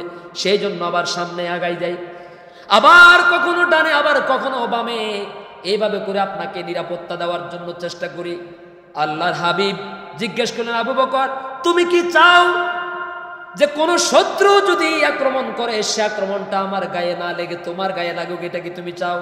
হযরত আবু বকর বললেন, ইয়া রাসূলুল্লাহ সাল্লাল্লাহু আলাইহি সাল্লাম, যদি আমার জীবনের বিনিময় কোন শত্রু যদি আপনাকে তীর মারে, আর আপনাকে হেফাজত করতে গিয়ে, আপনাকে রক্ষা করতে গিয়ে যদি কেউ কোনো দিক থেকে তীর মারে, তাহলে আপনার গায়ের দিকে মারা, নিক্ষেপ করা সেই তীরটা যদি আমার গায়ে লাগে, আর আমি আবু বকরের জীবনের বিনিময় আপনি যদি দুনিয়ায় জীবিত থাকেন, হেফাজত থাকেন, এটাই হলো আবু বকরের সব থেকে বড় পাওয়া, বড় সান্ত্বনা। ও নবীর উম্মতরা, বাংলাদেশ নয়, কানাডা নয়, আমেরিকা নয়, ডেনমার্ক নয়, সুইডেন নয়, পৃথিবীর কোন প্রান্ত থেকে যদি আমার নবীকে কোনো বেদিন, কোনো কাফের, কোনো মুশরিক যদি কটাক্ষ করে, কটূক্তি করে, গালি দেয়, আমার নবীর চরিত্র নিয়ে যদি কেউ কথা বলে, মুসলমান প্রতিবাদ করার জন্য, প্রতিহত করার জন্য সবাই প্রস্তুত আছেন নাকি? আমার ভাইয়েরা, রাসূল কারীম সাল্লাল্লাহু আলাইহি সাল্লাম হযরত আবু বকর রাদিয়াল্লাহু তাআলা উরুর উপরে মাথা রেখে আরাম ফরমাচ্ছেন। হযরত আবু বকর রাদিয়াল্লাহু তাআলা চোখ থেকে পানি পড়ল। রাসূল যখন জিজ্ঞেস করলেন, আবু বকর কেন কাঁদো? আবু বকর রাদিয়াল্লাহু তাআলা জবাব দিয়ে দিলেন। নবীজি বললেন, কোন জায়গায় সাপে কামড় দিয়েছে আমার একটু দেখাও। নবীজি সাল্লাল্লাহু আলাইহি সাল্লামের জীবনের অসংখ্য অগণিত মুজিজা সমূহের মধ্যে, অলৌকিক বিষয় সমূহের মধ্যে এটা একটা আশ্চর্য মুজিজা। হযরত আবু বকর রাদিয়াল্লাহু তাআলা যখন সেই কাটা জায়গাটা দেখায়া দিলেন, নবীজি সাল্লাল্লাহু আলাইহি সাল্লাম তার মুখের থেকে কিছু লালা মোবারক হাতের মধ্যে নিয়ে ওই জায়গার মধ্যে লাগায়া দিলেন। লাগায়া দেওয়ার সঙ্গে সঙ্গে হযরতে আবু বকর রাদিয়াল্লাহু তাআলা আনহুর জবান থেকে তিনি নিজে বলছেন, আল্লাহ রাব্বুল আলামিন সঙ্গে সঙ্গে আমার দেহ থেকে সমস্ত বিষের ক্রিয়া দূর করে দিয়েছে।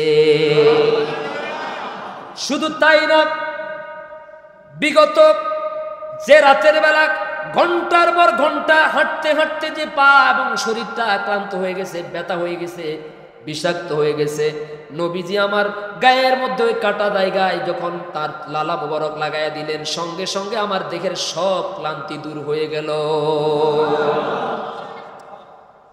এইদিকে মক্কার কাফেররা যখন তাদের চোখের মধ্যে হাত দিয়ে তারা কসলাচ্ছে, রাসূল করিম সাল্লাল্লাহু আলাইহি সাল্লাম তো জায়গা মতো পৌঁছে গেছেন। আর ঠিক ওই সময় তারা নবীজির ঘরে প্রবেশ করলো। ঘরে প্রবেশ করার পরে দেখলেন যে রাসূল সাল্লাল্লাহু আলাইহি সাল্লাম বোধহয় শুয়ে আছেন বিছানার মধ্যে, চাদর গায়ে দিয়ে শুয়ে আছেন। একজনে বলল, ঘুমন্ত অবস্থায় যেহেতু চেহারার মধ্যে চাদর আছে, ওই অবস্থায় তার উপর থেকে কোপ মেরে হত্যা করো, তারে মেরে ফেলো। আরেকজন বলতেছো না, এইভাবে মারলে তো আমরা কাপুরুষতার পরিচয় দেব, আমরা কাপুরুষতার পরিচয় দিতে চাই না, তার চেহারা থেকে চাদর সরাও, তারা আমরা সামনাসামনি মারতে চাই। যখন মুখের থেকে চাদর সরাইলো, তারা দেখলো এটা তো মুহাম্মদ না, এটা তো হযরত আলী। কাফেররা জিজ্ঞেস করলো, আলী, এখানে তো মুহাম্মদ সাল্লাল্লাহু আলাইহি ওয়াসাল্লাম নিজে শোন, তিনি ঘুমান, তুমি এখানে কিভাবে এলে? বলো মুহাম্মদ কোথায়?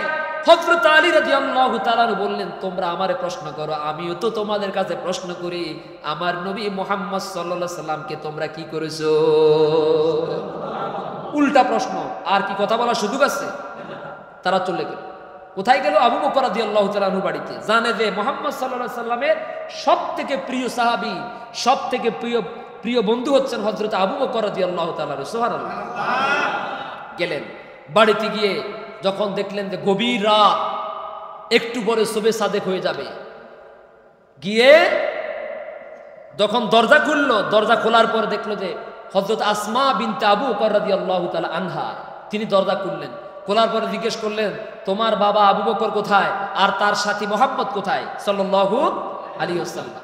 হযরত আসমা বিনতে আবু বকর রাদিয়াল্লাহু তাআলা আনহা বললেন, আমি জানি না। এই কথা বলতে দেরি আর নিষ্ঠুর দুষ্কৃতিকারী, এই জালেম, দুনিয়ার নিকৃষ্ট কাফের আবু জাহেল তার দেহের সমস্ত শক্তিকে একত্রিত করে হযরত আসমা রাদিয়াল্লাহু তাআলা আনহার গালের মধ্যে একটা চট বসায় দিয়েছে। ইসলামের ইতিহাসের মধ্যে এসেছে, সিরাত ইবনে হিশামের বর্ণনায়, কানের মধ্যে চট লাগার কারণে কানের ফুল খুলে আরেক জায়গায় গিয়ে পড়েছে। এত জোরে চট মেরেছে, হযরত আসমা রাদিয়াল্লাহু তাআলা আনহা খুব কষ্ট পেলেন। এবার তারা বুঝলো যে মুহাম্মদকে এইভাবে আমরা যেহেতু ধরতে পারি নাই, মেজাজ কি ভালো নাকি খারাপ? কথা বলেন, ভালো না খারাপ? কতটা খারাপ, এই সুযোগ, সর্বশেষ সুযোগ হাতছাড়া হয়ে গেছে।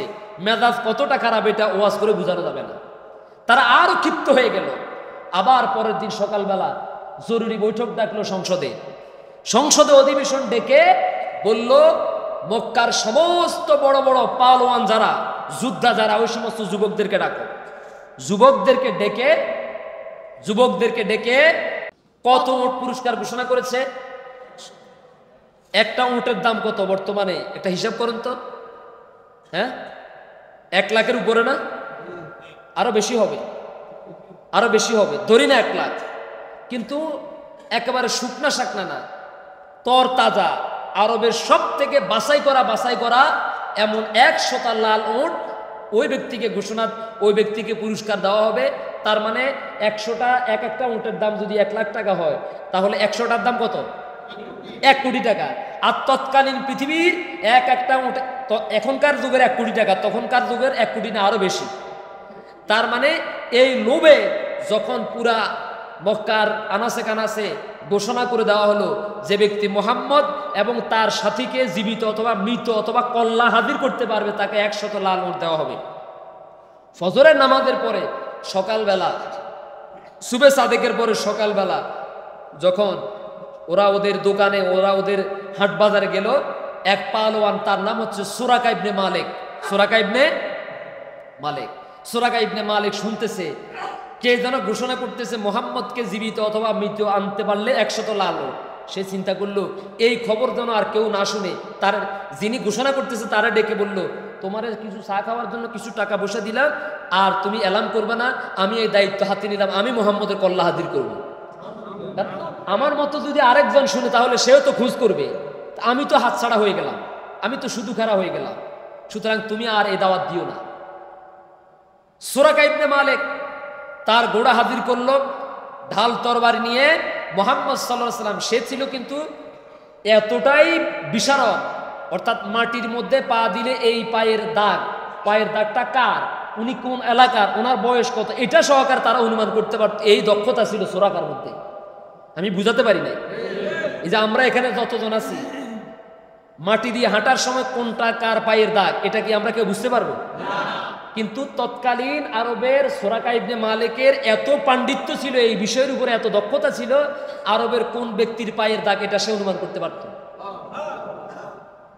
সে অনুসন্ধান করা শুরু করলো, পিছন থেকে শুরু করলো, অনুসন্ধান শুরু করলো, দৌড়াতে দৌড়াতে গিয়ে যখন এইদিকে রাসূল সাল্লাল্লাহু আলাইহি ওয়াসাল্লাম যখন গুহা থেকে বের হলেন, সুরাকা যখন দেখলো যে মুহাম্মদ এবং আবু বকরকে দেখা যায়, কাছাকাছি গেলেন, আর একটু কাছে গেলে তীর মেরে ওনাদেরকে শহীদ করা যায়, মারা যায়। তখন নবী করিম সাল্লাল্লাহু আলাইহি ওয়াসাল্লাম আল্লাহর কাছে বদদোয়া করলেন, আল্লাহ সুরাকা সহ তার ঘোড়াকে তুমি মাটির দিকে আল্লাহ তুমি ডাবাইয়া দাও। রাসূল দোয়া করতে দেরি, কাজ হইতে দেরি। আমার বন্ধুগণ, আল্লাহর হাবিব সাল্লাল্লাহু আলাইহি ওয়াসাল্লাম আল্লাহর কাছে এত দামি, এত মর্যাদা সম্পন্ন মানুষ, এই তামাম কুল কায়নাতের প্রধানতম আকর্ষণ। নবীজি যখন কোনো ব্যক্তির জন্য কারো বিরুদ্ধে অথবা কারো পক্ষে দোয়া করতেন, বদদোয়া করতেন, আল্লাহ রাব্বুল আলামিন সঙ্গে সঙ্গে সেটা মঞ্জুর করে নিতেন। আপনারা জানেন আল্লাহর হাবিব সাল্লাল্লাহু আলাইহি ওয়াসাল্লাম মক্কা থেকে মদিনায় হিজরত করার পরে টানা 16 মাস পর্যন্ত বাইতুল মুকাদ্দাসের দিকে ফিরে ফিরে নামাজ আদায় করেছেন। 16 মাস পর্যন্ত নামাজ আদায় করার পরে যোহরের নামাজ আদায় করছেন। হঠাৎ করে নবীজির মনের মধ্যে একটা আগ্রহ জন্মালো, একটা দরদ জন্মালো, যদি আমি বাইতুল মুকাদ্দাসের দিকে ফিরে নামাজ আদায় না করে আমি যদি আমার মাতৃভূমি কাবার দিকে ফিরে নামাজ আদায় করতাম, আমার মনটা প্রশান্তিতে ভরে যেত। শুধু মনে মনে এই কথাটাই ইচ্ছা পোষণ করেছেন, বাইতুল মুকাদ্দাসের দিকে না ফিরে নামাজ আদায় না করে আমি যদি আমার কাবা ঘরের দিকে, আমার মাতৃভূমির দিকে, আমার জন্মস্থান কাবার দিকে ফিরে যদি নামাজ আদায় করতাম, তাহলে আমার মনের মধ্যে একটু প্রশান্তি লাগতো। নবীজি সাল্লাল্লাহু আলাইহি ওয়াসাল্লাম মনে মনে ধারণা করলেন, আর আল্লাহ রাব্বুল আলামিন আরশ আযীম থেকে সঙ্গে সঙ্গে জবাব দিয়া বললেন, قد نرى تقلب وجهك في السماء فلنولينك قبلة ترضاها فول وجهك شطر المسجد الحرام الله আল্লাহ রাব্বুল আলামিন বললেন, নবী হে, আমি লক্ষ্য করেছি আপনি বারবার আকাশের দিকে তাকান, আকাশের মালিক অর্থাৎ আমার দিকে আপনি তাকান, আর মনে মনে আপনি ইরাদা করেন, আপনার মনে চায় আপনি বাইতুল মুকাদ্দাসের দিকে ফিরে নামাজ আদায় না করে মসজিদে হারামের দিকে ফিরে আপনি নামাজ আদায় করেন। আমি আল্লাহ রাব্বুল আলামিন আর দেরি করলাম না, 2 রাকাত নামাজ আপনি বাইতুল মুকাদ্দাসের দিকে ফিরে আদায় করেছেন।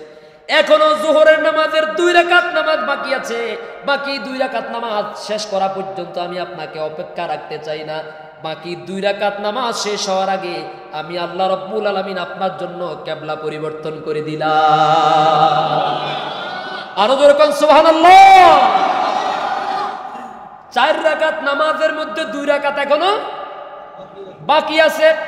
একটু বুঝার চেষ্টা করেন, আল্লাহ তার রাসূলের দোয়া কিভাবে মঞ্জুর করতেন, আল্লাহ তার রাসূলকে কতটুকু ভালোবাসতেন। রাসূল শুধুমাত্র আল্লাহর কাছে মনে মনে ইচ্ছা পোষণ করেছেন, হাত তুলে মুনাজাত করার প্রয়োজন হয় নাই। আল্লাহ রাব্বুল আলামিন বলছেন, ফাওয়াল্লি ওয়াজহাকা শাতরাল মাসজিদিল হারাম। ও নবী, আপনি এবং আপনার সাহাবায়ে কেরাম সবাইকে নিয়ে এই মুহূর্তে বাকি 2 রাকাত নামাজ বাকি থাকতেই আপনি আপনার চেহারাকে মসজিদে হারামের দিকে ঘুরাইয়া দেন। ওয়াহাইসুমা কুনতুম ফাওয়াল্লু উজুহাকুম শাতরাহ, আর তোমরা পৃথিবীর যেখানে থাকো না কেন কিয়ামত পর্যন্ত আজকের দিন থেকে আমি আল্লাহ রাব্বুল আলামিন আরশ আযীম থেকে প্রজ্ঞাপন করে দিলাম, গোটা দুনিয়ার সমস্ত মানুষ আজকে এই যোহরের নামাজের পর থেকে সবাই যেন মসজিদের দিকে, মসজিদে হারামের দিকে ফিরে নামাজ আদায় করে। প্রিয় বন্ধুগণ, আল্লাহর হাবিব দোয়া করলেন, বদদোয়া করলেন সুরাকার বিরুদ্ধে। ও আল্লাহ, সুরাকা আমাকে মারার জন্য এসেছে, আমার আবু বকরকে মারার জন্য এসেছে। ও আল্লাহ, তুমি সুরাকা এবং তার গোড়াকে মাটির নিচে দাবাইয়া দাও। নবীজি যখন দোয়া করলেন, দোয়া করতে দেরি হলো, সাথে সাথে সুরাকা ইবনে মালিকের গোড়াটা তখন মাটির দিকে ডেবে যাওয়া আরম্ভ হয়ে গেল। মাটির নিচ থেকে ধোঁয়া বের হচ্ছে। সুরাকা ইবনে মালিক বুঝতে পেরেছে আমি বেয়াদবি করেছি, আমি অন্যায় করেছি। মুহাম্মদ সাল্লাল্লাহু আলাইহি সাল্লামকে মারতে এসে আমি নিজেই তো মরে যাচ্ছি। পিছন থেকে ডাক দিয়ে বললেন, ইয়া রাসূলুল্লাহ সাল্লাল্লাহু আলাইহি সাল্লাম, আমি বেয়াদবি করেছি, আল্লাহর রাস্তায় আমারে মাফ করে দেন। আমি আপনাকে নিশ্চয়তা দিয়ে দিলাম, আমি আপনাকে মারার পরিকল্পনা করা তো দূরের কথা, বরং আমার পিছনে পিছনে যারা আপনাকে মারার জন্য আসতেছে, আমি তাদেরকে আপনার পথ সম্পর্কে তাদেরকে রাস্তা দেখাইয়া দেব না, আমি তাদেরকে ভুল রাস্তা দেখাবো। সুবহানাল্লাহ বলেন। আমি তো আপনাকে মারবই না, আপনি শুধু আল্লাহর কাছে একটু দোয়া করেন। আমি জানি আপনি দোয়া করতে দেরি, কিন্তু কবুল হইতে, অতএব আপনি দোয়া করেন আল্লাহ যেন আমার এই বিপদ থেকে বাঁচাইয়া দেয়। আর এর বিনিময়ে আমি নিজেও আপনাকে মারার থেকে আমি পিছপা হব, আর পিছনে যারা আপনাকে খোঁজ করতেছে মারার জন্য, আমি তাদেরকে আপনার পথের সন্ধান দেব না। সুবহানাল্লাহ বলেন। প্রিয় ভাইরা আমার, সুরাকা ইবনে মালিক খুঁজতে লাগলো। আল্লাহ নবী সাল্লাল্লাহু আলাইহি সাল্লাম তাকে মাফ করে দিলেন। গুহার ভিতরে যে আরো একটি ঘটনা রয়ে গেছে। সকালবেলা ওই সমস্ত জানোয়াররা খুঁজতে খুঁজতে যখন গুহার কাছে আসলো, হযরত আবু বকর রাদিয়াল্লাহু তাআলা লক্ষ্য করলেন যে কাফেরদের গুহার ভিতর থেকে কাফেরদের পা দেখা যায়। শুধু তারা মাথা নিচু করে একটু গুহার ভিতরে তাকাইলেই তারা নবীজিকে এবং আবু বকরকে দেখতে পায়। হযরত আবু বকর রাদিয়াল্লাহু তাআলা কেঁদে ফেললেন। আল্লাহ নবীজি সাল্লাল্লাহু আলাইহি সাল্লামের জীবনের মায়ায় তিনি কেঁদে ফেললেন। আল্লাহ রাসূলকে জড়াইয়া ধরে বললেন, ইয়া রাসূলুল্লাহ, আমরা তো বোধহয় ধরা পড়ে গেলাম, আমরা তো বোধহয় গ্রেফতার হয়ে গেলাম। একবার যদি তারা তাদের নিচের দিকে তাকায়, পায়ের দিকে তাকায়, আমাদেরকে তো তারা দেখতে পাবে, আর তারা যদি আমাদেরকে দেখতে পায় তাহলে আমাদেরকে তো তারা মেরেই ফেলবে। নবীজি সাল্লাল্লাহু আলাইহি সাল্লাম সেই দিন আবু বকরকে কি বললেন? বুখারী শরীফের বর্ণনায় নবীজি বলেন, ইয়া আবা বকরিন মা যান্নুকা ইয়া আবা বকর বিসনাইনিল্লাহু সালিসুহুমা। ও আবু বকর, ওই গুহার ভিতরে, এই গুহার ভিতরে যেই দুইজন ব্যক্তি আছেন, সেই দুইজন ব্যক্তি সম্পর্কে তোমার ধারণা কি? যেই দুইজনের মধ্যে তৃতীয় নম্বরে আরো একজন আছেন, যার নাম বলেন আল্লাহ। আল্লাহ তাআলা কোরআনুল কারীমের মধ্যে সেই কথা বলছেন, ইযহুমা ফিল গারিব ইয ইয়াকুলু লিসাহিবিহি লা তাহজান ইন্নাল্লাহা মা'ানা। স্মরণ করো দুনিয়ার মানুষ, ও দুনিয়ার ইমানদাররা, স্মরণ করো সেই সময়ের কথা যখন তারা দুইজন সাথী গুহার ভিতরে আশ্রয় নিয়েছিলেন, আর কাফেররা যখন সেই গুহার সামনে চলে এসেছেন, শুধু পায়ের দিকে তাকালে তারা ধরা পড়ে যান, দেখতে পায়। এই অবস্থায় একজন যখন চিন্তিত হয়ে পড়লেন, হযরত আবু বকর রাদিয়াল্লাহু তাআলা নিজের জীবনের মায়ায় কাঁদেন না, নিজের জন্য কাঁদেন না, শুধু এই জন্য কাঁদেন আল্লাহর নবী হযরত আবু বকর রাদিয়াল্লাহু তাআলা কে নবীজি বলেন, আবু বকর চিন্তা করো না, লা তাহজান, চিন্তা করো না। হযরত আবু বকর বললেন, হুজুর আমি তো আমার জন্য কাঁদি না, কারণ আমি আবু বকর মারা গেলে শুধু দুনিয়া থেকে একজন আবু বকর মারা যাবে, আর আপনি রাসূল যদি দুনিয়া থেকে চলে যান তাহলে গোটা পৃথিবী রহমত শূন্য হয়ে যাবে। আমি তো আপনার জন্য কাঁদি। হযরতে নবীজি সাল্লাল্লাহু আলাইহি সাল্লাম বললেন, আবু বকর চিন্তা করো না, ইন্নাল্লাহা মা'ানা। ও আবু বকর, নিশ্চয় আমাদের সাথে একজন আছেন, তিনি হলেন আমাদের আল্লাহ। সুবহানাল্লাহ বলেন। সে আল্লাহ এখন আছেন না নাই? আছেন না নাই? বিপদে কি বিপদ দেখেন, কতটা ভয়ঙ্কর বিপদ। কিন্তু এই মুহূর্তেও ধৈর্য হারা হয়ে যান নাই, এদিক সেদিক দৌড়াদৌড়ি করেন নাই। নবীজি সাল্লাল্লাহু আলাইহি ওয়াসাল্লাম আল্লাহর উপরে তাওয়াক্কুল করে বললেন, ইন্নাল্লাহা, নিশ্চয়ই আল্লাহ, মা'ানা, আমাদের সাথে আছে। সুবহানাল্লাহ। কি আমাদের সাথে কি আল্লাহ আছেন না? আমরা যেখানে 2 জন, সেখানে তৃতীয় আরো একজন আছেন, তিনি কে? আমরা যেখানে 4 জন, সেখানে 5ম নম্বরে আরো একজন আছেন, তিনি কে? দিনে রাত্রে যেখানে যারাই যে পরিকল্পনা করে, চক্রান্ত করে, ষড়যন্ত্র করে, পরামর্শ করে, ওরা যতজনই হোক না কেন, ওদের মধ্যে আরো একজন বেশি থাকেন, তিনি কে? যিনি তাদের এই সমস্ত পরিকল্পনাগুলো শুনেন এবং দেখেন। ঠিক কিনা বলেন? সম্মানিত ভাইয়েরা আমার, রাসূল সাল্লাল্লাহু আলাইহি ওয়াসাল্লাম চললেন, খেয়াল করেন, উত্তর দিকে না গিয়ে দক্ষিণ দিকে আঁকাবাঁকা কণ্টাকাকীর্ণ পাহাড়িয়া পর্বত মাড়ি দিয়ে ইয়ামান এবং সিরিয়া থেকে যেই লোহিত সাগরের যে কিনারা, এই লোহিত সাগরের কিনারা দিয়ে বিভিন্ন বিস্তীর্ণ অঞ্চল পেরিয়ে বন জঙ্গল পাহাড় পর্বত ডিঙিয়ে রাসূল করিম সাল্লাল্লাহু আলাইহি ওয়াসাল্লাম প্রায় মক্কা থেকে মদিনার এখন বর্তমান যে ডিজিটাল রোড, এটা হলো প্রায় 500 কিলোমিটারের বেশি। কত কিলোমিটার বলে? কত কিলোমিটার? মক্কা থেকে মদিনায় বাসে করে যাইতেই সময় লাগে 6 ঘন্টা। কত ঘন্টা? এবার একটু চিন্তা করেন, এত হাইওয়ে রোড, বিমানের ছোঁয়া, এরপরেও 6 ঘন্টা 7 ঘন্টা সময় লাগে। তাহলে রাসূল সাল্লাল্লাহু আলাইহি ওয়াসাল্লামের সময় কি, ওই সময় কি এত সোজাসুজি এত সুন্দর রাস্তা ছিল? তাহলে বুঝেন কত কষ্ট করছেন দ্বীনের জন্য, ইসলামের জন্য, আল্লাহর কোরআনের জন্য। এই কণ্টাকাকীর্ণ পাহাড়ে উঠা, পাহাড়ে নামা, এই বড় বড় পাথর, ধারালো পাথর, এগুলোকে পাড়ি দিয়া এরপরে মদিনায় পৌঁছলেন। দেখেন, মক্কার সূর্য মদিনায় উদিত হলো। মক্কার সূর্য, আপনারা যারা হজ করেছেন দেখেছেন, মক্কার তুলনায় মদিনার মানুষের মানসিকতা একটু নরম, একটু কোমল। ঠিক না বলেন? মদিনার মানুষগুলো একটু অতিথিপরায়ণ, আপ্যায়ন প্রিয়।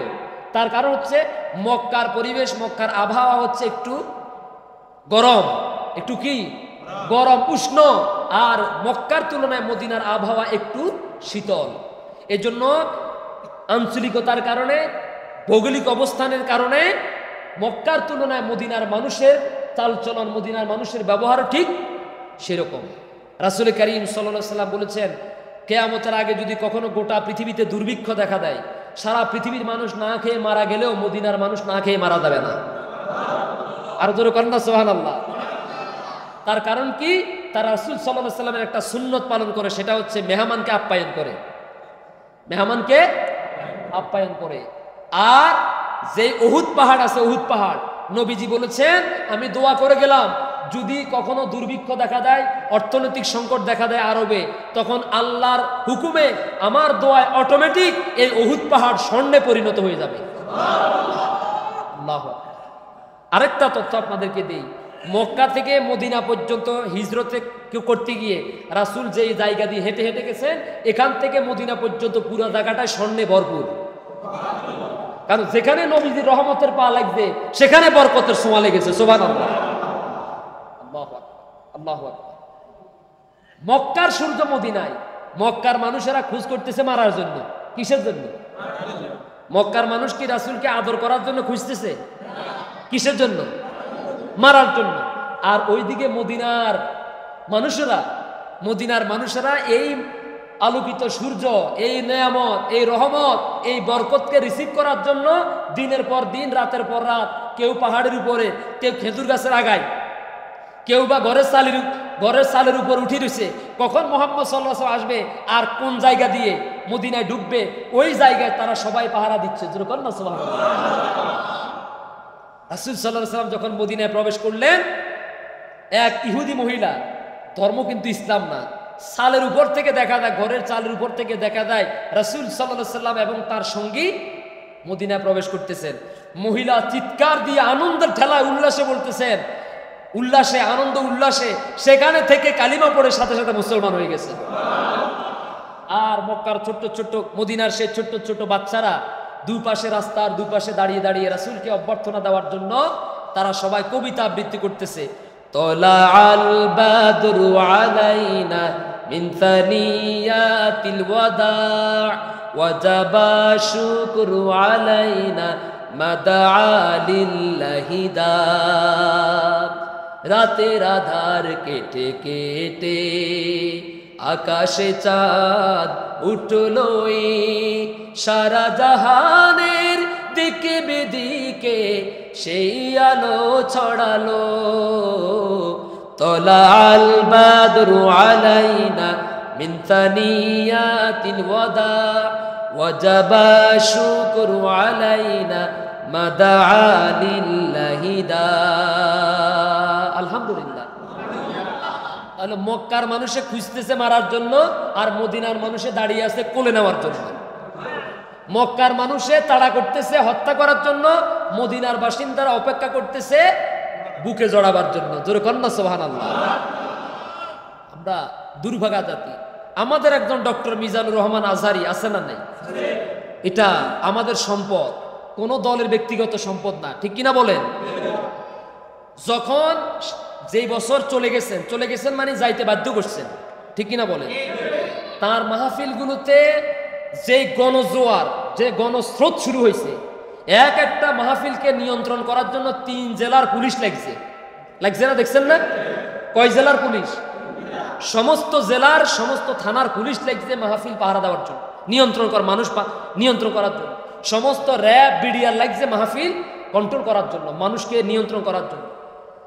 এরপরে দলমত নির্বিশেষে সকল ছাত্র জনতা, সকল বয়সের, সকল ধর্মের মানুষেরাও তার মাহফিলে শোনার জন্য পাগলের মতো হয়ে গেছে, হয়েছে না?